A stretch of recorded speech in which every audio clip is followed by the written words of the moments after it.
ಎಲ್ಲರಿಗೂ ನಮಸ್ಕಾರ. Welcome back to my YouTube channel. ಇವತ್ತಿನ ಈ ವಿಡಿಯೋದಲ್ಲಿ ಒಂದು ಒಳ್ಳೆಯ ರೆಸಿಪಿಯನ್ನು ನಿಮ್ಮ ಜೊತೆ ಶೇರ್ ಮಾಡ್ತಾ ಇದ್ದೇನೆ.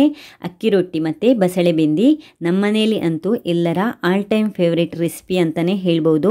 ಈ ರೆಸಿಪಿನ ಯಾವ ರೀತಿ ಮಾಡ್ಕೊಳ್ಳೋದು ಅಂತ ಇವತ್ತಿನ ಈ ವಿಡಿಯೋದಲ್ಲಿ ತೋರಿಸ್ಕೊಡ್ತೇನೆ. ಮೊದಲಿಗೆ ನಾನಿಲ್ಲಿ ಬೆಂದಿಯನ್ನು ಯಾವ ರೀತಿ ಮಾಡ್ಕೊಳ್ಳೋದು ಅಂತ ಹೇಳ್ತೇನೆ. ಈ ಬೆಂದಿಗೆ ದಾಲು ಹಾಕ್ಕೊಳ್ಬೇಕು. ನಾನಿಲ್ಲಿ ಈ ಗ್ಲಾಸಲ್ಲಿ 3/4 ಗ್ಲಾಸು ತೊಗರಿಬೇಳೆ ತಗೊಂಡು ಚೆನ್ನಾಗಿ ತೊಳೆದಿಟ್ಕೊಂಡಿದ್ದೇನೆ. ಜೊತೆಗೆ ಬಸಳೆಯನ್ನು ಕೂಡ ನೀಟಾಗಿ ತೊಳೆದು ಅದರ ದಂಡು ಮತ್ತು ಸೊಪ್ಪನ್ನು ಕೂಡ ಕಟ್ ಮಾಡಿ ಇದೇ ಕುಕ್ಕರಲ್ಲಿ ಹಾಕ್ಕೊಳ್ತಾ ಇದ್ದೇನೆ. ನಾನಿಲ್ಲಿ ತೊಗರಿಬೇಳೆ, ಬಸಳೆಯ ದಂಡು ಮತ್ತು ಸೊಪ್ಪನ್ನು ಮೂರನ್ನು ಒಟ್ಟಿಗೆ ಹಾಕ್ಕೊಂಡು ಒಂದೇ ಕುಕ್ಕರಲ್ಲಿ ಬೇಯಿಸ್ಕೊಳ್ತಾ ಇದ್ದೇನೆ. 1 ಲೋಟದಷ್ಟು ನೀರು, ರುಚಿಗೆ ತಕ್ಕಷ್ಟು ಉಪ್ಪು, 1/2 ಸ್ಪೂನು ಅಚ್ಚ ಖಾರದ ಪುಡಿ, ಸಣ್ಣ ಸ್ಪೂನ್ನಲ್ಲಿ 1/2 ಸ್ಪೂನು ಅರಶಿನ ಪುಡಿ, 1 ಸ್ಪೂನು ಹುಳಿ ಹುಡಿ, ಸಣ್ಣ ತುಂಡು ಬೆಲ್ಲ, ಇದನ್ನೆಲ್ಲ ಹಾಕಿ ಚೆನ್ನಾಗಿ ಒಂದ್ಸಲ ಸೌಟಲ್ಲಿ ಮಿಕ್ಸ್ ಮಾಡಿ ಕುಕ್ಕರ್ನ ಲಿಡ್ಡನ್ನು ಕ್ಲೋಸ್ ಮಾಡಿ ಬೇಯುವುದಕ್ಕೆ ಬಿಡ್ತೇನೆ. ಕುಕ್ಕರ್ 1 ವಿಸಿಲ್ ಆದ ಕೂಡಲೇ ಫ್ಲೇಮನ್ನು ಸಿಮ್ಮಲ್ಲಿ ಇಟ್ಟು 10 ನಿಮಿಷ ಲೋ ಫ್ಲೇಮಲ್ಲಿ ಬೇಯಿಸ್ಕೊಳ್ತೀನಿ. ಇವಾಗ ಕುಕ್ಕರ್ 1 ವಿಸಿಲ್ ಆಯಿತು. ನೆಕ್ಸ್ಟ್ ನಾನು ಇದನ್ನು ಲೋ ಫ್ಲೇಮಲ್ಲಿ ಇಟ್ಟು 10 ನಿಮಿಷ ಬೇಯುವುದಕ್ಕೆ ಬಿಡ್ತೀನಿ. ಅದು ಬೇಯುವ ಟೈಮಲ್ಲಿ ನಾನು ಕಾಯಿಯನ್ನು ರುಬ್ಬೋದಕ್ಕೆ ಅಂತ ರೆಡಿ ಮಾಡ್ಕೊಳ್ತಾ ಇದ್ದೇನೆ. ನಾನಿಲ್ಲಿ ಆಗಲೇ ಹೇಳಿದ ಹಾಗೆ ಬೆಂದಿ ಮಾಡ್ಕೊಳ್ತಾ ಇರೋದು. ನಮ್ಮಲ್ಲಿ ಸಾಂಬಾರ್ ಮಾಡುವಾಗ ಹಾಕ್ಕೊಳ್ಳುವ ಮಸಾಲೆ ಐಟಮ್ಸ್ ಬೇರೆ, ಬೆಂದಿ ಬೇರೆ. ಅಂದರೆ ಬೆಂದಿಗೆ ನಾನಿಲ್ಲಿ ಬರೀ ಬ್ಯಾಡಗಿ ಮೆಣಸು ಮಾತ್ರ ಉಪಯೋಗಿಸ್ಕೊಳ್ತೀನಿ. 3ರಿಂದ 4 ಬ್ಯಾಡಗಿ ಮೆಣಸನ್ನು ಚೆನ್ನಾಗಿ ಫ್ರೈ ಮಾಡ್ಕೊಳ್ತೀನಿ. ಫ್ರೈ ಮಾಡಿದ ಮೆಣಸನ್ನು ನಾನು ಜಾರಿಗೆ ಹಾಕ್ಕೊಂಡು ಇದನ್ನು ಚೆನ್ನಾಗಿ ರುಬ್ಕೊಳ್ತಾ ಇದ್ದೇನೆ.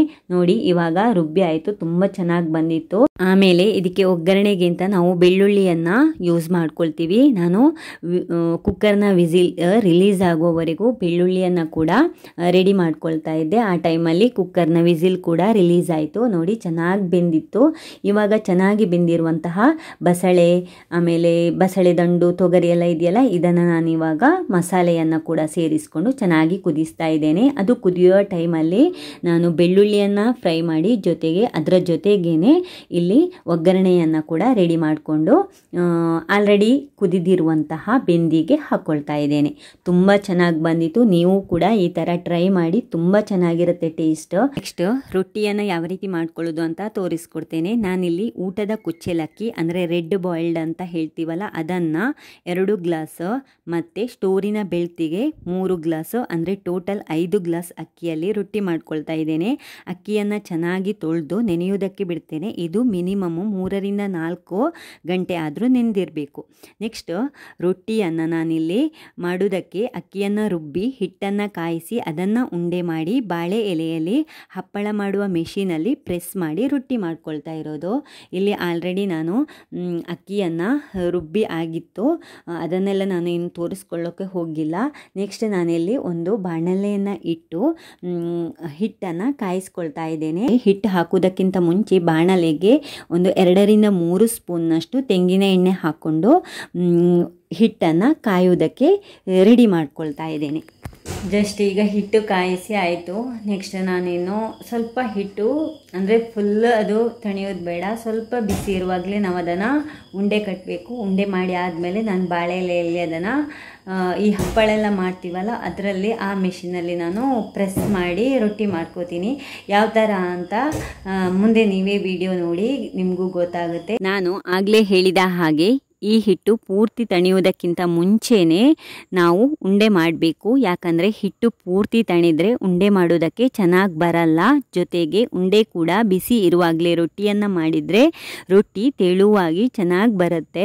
ಉಂಡೆ ತಣಿದ್ರೆ ರೊಟ್ಟಿ ದಪ್ಪ ದಪ್ಪಾಗಿ ಬರುತ್ತೆ. ಹಾಗಾಗಿ ಹಿಟ್ಟು ಮಾಡಿದ ಕೂಡಲೇ ಜಲ್ದಿಯಾಗಿ ಉಂಡೆ ಮಾಡ್ಕೋಬೇಕು. ಜೊತೆಗೆ ರೊಟ್ಟಿ ಕೂಡ ರೆಡಿ ಮಾಡ್ಕೋಬೇಕು. ಈ ಉಂಡೆ ಮಾಡ್ಕೊಳ್ಳುವಾಗ 1 ಕಪ್ಪಲ್ಲಿ ಸ್ವಲ್ಪ ತಣ್ಣೀರು ತಗೊಂಡು ಅದನ್ನು ನಮ್ಮ ಅಂಗೈಗೆ ಹಾಕ್ಕೊಂಡು ಉಂಡೆ ಮಾಡಿಕೊಂಡ್ರೆ ಹಿಟ್ಟು ನಮ್ಮ ಅಂಗೈಗೆ ಅಂಟ್ಕೊಳ್ಳಲ್ಲ. ಆಮೇಲೆ ಉಂಡೆ ಕೂಡ ನೀಟಾಗಿ ಬರುತ್ತೆ. ನಾನಿಲ್ಲಿ ಹಿಟ್ಟು ಕಾಯಿಸೋದಕ್ಕಿಂತ ಮುಂಚೆನೇ ಬಾಳೆ ಎಲೆಯನ್ನು ಸಣ್ಣದಾಗಿ ತುಂಡು ಮಾಡಿ ಚೆನ್ನಾಗಿ ಒರೆಸಿ ಇಟ್ಕೊಂಡಿದ್ದೇನೆ. ಉಂಡೆ ಎಲ್ಲ ರೆಡಿ ಆದ ಕೂಡಲೇ ಇವಾಗ ರೊಟ್ಟಿ ಕೂಡ ರೆಡಿ ಮಾಡ್ಕೊಳ್ತಾ ಇದ್ದೇನೆ. ನಾನಿಲ್ಲಿ ಎಲ್ಲ ಉಂಡೆಯನ್ನು 1 ಬೈ 1 ಆಗಿ ರೊಟ್ಟಿ ಮಾಡ್ಕೊಳ್ಳೋದು. ಎಲ್ಲ ರೊಟ್ಟಿ ಮಾಡ್ಕೊಂಡಾದಮೇಲೆ ರೊಟ್ಟಿಯನ್ನು ಬೇಯಿಸೋದಕ್ಕೆ ಇಟ್ಕೊಳ್ತಾ ಇದ್ದೇನೆ. ಆ್ಯಕ್ಚುಲಿ ಈ ರೊಟ್ಟಿ ಮಾಡುವಾಗ ಇಬ್ಬರ ಕಾಂಬಿನೇಷನ್ ಇದ್ದರೆ ಬೇಗ ಆಗುತ್ತೆ. ಒಬ್ಬರೇ ಮಾಡ್ಕೊಳ್ಳೋದು ಅಂತಂದರೆ ನಿಧಾನ ಆಗುತ್ತೆ, ಉಂಡೆ ಕೂಡ ತಣಿಯುತ್ತೆ. ಬಟ್ ನಾನಿಲ್ಲಿ ಒಬ್ಬಳೇ ಮಾಡ್ಕೊಳ್ತಾ ಇದ್ದೇನೆ. ನೆಕ್ಸ್ಟ್ ರೊಟ್ಟಿ ಕಾಯಿಸೋದಕ್ಕಿಂತ 2 ತವಾ ಇಟ್ಕೊಂಡಿದ್ದೇನೆ. ನನಗೆ ಇಲ್ಲಿ 5 ಗ್ಲಾಸ್ ಅಕ್ಕಿಯಲ್ಲಿ 32 ರೊಟ್ಟಿ ಆಗಿತ್ತು. ನಾನಿವತ್ತು ರಾತ್ರಿ ಊಟದ ಬದಲು ರೊಟ್ಟಿ ಮಾಡ್ಕೊಳ್ತಾ ಇರೋದು. ಬಸಳೆ ಬೆಂದಿ ಮಧ್ಯಾಹ್ನ ಊಟಕ್ಕೆ ಮತ್ತು ರಾತ್ರಿ ರೊಟ್ಟಿಗೆ ಕೂಡ ಆಗುತ್ತೆ ಅಂತ ಬೆಳಿಗ್ಗೆನೆ ಬೆಂದಿ ರೆಡಿ ಮಾಡಿ ಇಟ್ಕೊಂಡಿದ್ದೀನಿ. ಆಮೇಲೆ ಇದು ರೊಟ್ಟಿಯನ್ನು ಇವಾಗ ಸಂಜೆ ರೆಡಿ ಮಾಡ್ಕೊಳ್ತಾ ಇರೋದು. ಇವಾಗ ನೀವೇ ನೋಡ್ತಾ ಇರ್ಬೋದು, ರೊಟ್ಟಿ ಕೂಡ ತುಂಬ ಚೆನ್ನಾಗಿ ಬಂದಿತ್ತು. ನಾವು ಇವಾಗ ಗ್ಯಾಸ್ನ ಒಲೆಯಲ್ಲಿ ಇಟ್ಟು ರೊಟ್ಟಿ ಮಾಡುವಾಗ ಒಂದು ಸ್ವಲ್ಪ ಮಟ್ಟಿಗೆ ಅದು ಉಬ್ಕೊಳ್ಳುತ್ತೆ. ಆದರೆ ನಾವು ಸೌದೆ ಒಲೆಯಲ್ಲಿ ಈ ಥರ ರೊಟ್ಟಿ ಮಾಡಿಕೊಂಡ್ರೆ ಅದರದ್ದು ಸೌದೆ ಒಲೆಯದು ಉರಿ ಬರುತ್ತಲ್ಲ, ಅಂದರೆ ನಾವು ಕೆಂಡ ಅಂತ ಹೇಳ್ತೀವಿ, ಅದಕ್ಕೆ ಈ ರೊಟ್ಟಿಯನ್ನು ಹಾಕ್ಕೊಂಡ್ರೆ ತುಂಬ ಚೆನ್ನಾಗಿ ಉಬ್ಕೊಳ್ಳುತ್ತೆ. ನಾವು ಇದನ್ನು ಉಬ್ಬು ರೊಟ್ಟಿ ಅಂತಲೂ ಕರಿತೀವಿ.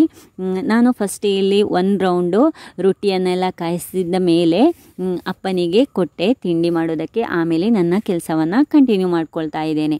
ಆ್ಯಕ್ಚುಲಿ ನನಗೆ ಇಲ್ಲಿ ಬಾಳೆ ಎಲೆ ಸ್ವಲ್ಪ ಶಾರ್ಟೇಜ್ ಆಯಿತು. 32 ಉಂಡೆ ಆಗಿತ್ತು ಅಂತ ಹೇಳಿದೆ ಅಲ್ಲ, 32 ಉಂಡೆಗೆ 2 ಬಾಳೆ ಎಲೆಯಾಗೆ 64 ಬಾಳೆ ಎಲೆ ಬೇಕಾಗಿತ್ತು.